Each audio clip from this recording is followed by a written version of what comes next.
¿Alguna vez te has preguntado el secreto del notable éxito judío? Más allá de la riqueza, su impacto intelectual y resiliencia son innegables. En este video desvelaremos las claves. Veremos cómo el profundo amor por la educación, sus fuertes redes de apoyo y su espíritu emprendedor les han permitido prosperar a lo largo de la historia. Prepárate para conocer las razones que van más allá de lo económico.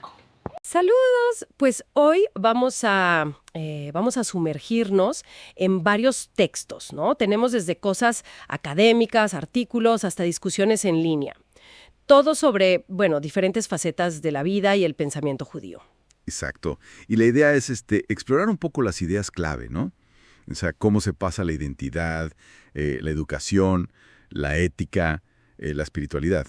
Y ver si encontramos, pues, conexiones interesantes, perspectivas nuevas quizás. Oye, y fíjate que algo que salta mucho es esta idea de la transmisión. Entiendo que Masora, la palabra para tradición, viene del imsor, que es transmitir. Pero, por lo que dicen las fuentes, no es solo pasar libros, ¿o sí? No, para nada, totalmente. Hay textos sobre el hasidismo que lo pintan muy vívido, ¿no? Que la tradición se pasa casi de persona a persona. Ajá. Como un murmullo, dice, mediante el silencio, hasta a través de la risa. Es una imagen muy fuerte. Qué fuerte. O sea, algo muy vivencial. Exacto, muy vivencial. Y claro, esto, digamos, convive con la parte más formal, la educación, que, siempre ha tenido sus debates, como aquella polémica histórica en México sobre si enseñar más yiddish o más hebreo, ¿no? Que reflejaba, pues, visiones distintas. Claro, claro. Es pensar la tradición de otra forma, no solo leerla, sino sentirla.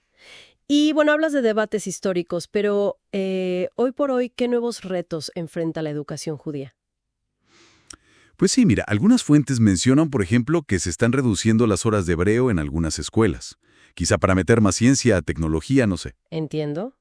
¿Cómo adaptarse a los tiempos? Podría ser. Pero, y esto es lo interesante, a pesar de eso, muchísimas fuentes, hasta en foros de Internet, insisten en el valor enorme del pensamiento crítico, del debate, de preguntar. O sea, no quedarse con lo primero que te dicen. Exacto. Se recuerda mucho que textos clave como el Talmud mismo son básicamente, pues, discusiones entre rabinos, ¿no? Interpretando, cuestionando. O sea, preguntar es fundamental en esta tradición. Entonces, es interesante esa tensión, ¿no? Entre, digamos, preservar y a la vez adaptarse, pero siempre con el debate ahí presente. Y esta idea de responsabilidad, de análisis, ¿cómo se ve en la ética que mencionan las fuentes? Pues mira, se arranca desde un lugar muy, muy elevado. Ama a tu prójimo como a ti mismo, el precepto de la Torá. Pero ojo, las fuentes aclaran que el prójimo no es nada más tu vecino judío, ¿eh? Ah, mira, eso es importante. Sí, se habla de buscar lo común, la chispa divina, dicen, en toda la humanidad. Y esto pues conecta directo con la tzedaká. Tzedaká, que siempre la oímos como caridad, pero creo que es más profundo, ¿no? Sí, mucho más. La raíz de tzedaká tiene que ver con justicia, con rectitud.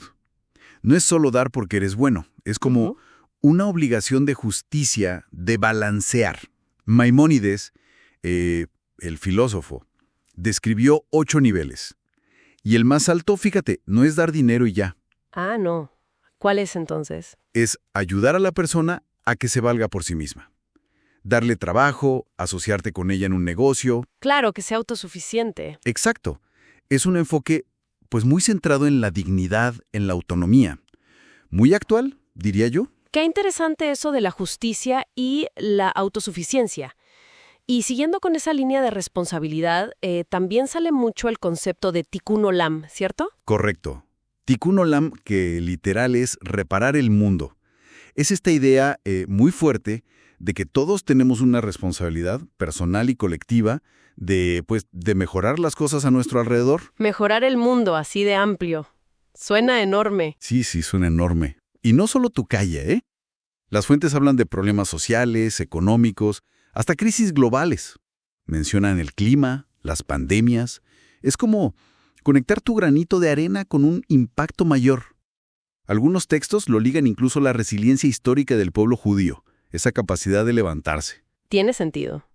Y si nos vamos a un plano más interno, digamos, del pensamiento, de la práctica diaria, ¿qué más encontramos en las fuentes? Bueno, pues claro, están los pilares. La Torá, la Halajá, o sea, la ley judía que guía el día a día. Pero también se toca la parte mística, la Cábala. Y aquí hay algo interesante con la Sefirot, estas como emanaciones divinas. Ajá, la Sefirot. Suena bastante abstracto, la verdad. ¿Suena? Pero fíjate que algunas fuentes las presentan casi como herramientas prácticas. Para la vida cotidiana, para el autoconocimiento. Herramientas. ¿Cómo herramientas? ¿Para qué? Pues, por ejemplo, para equilibrarte tú. ¿Cómo balancear, digamos, la generosidad, el kesed, con la disciplina y los límites, la geburra? Ah, ok, como cualidades. Exacto.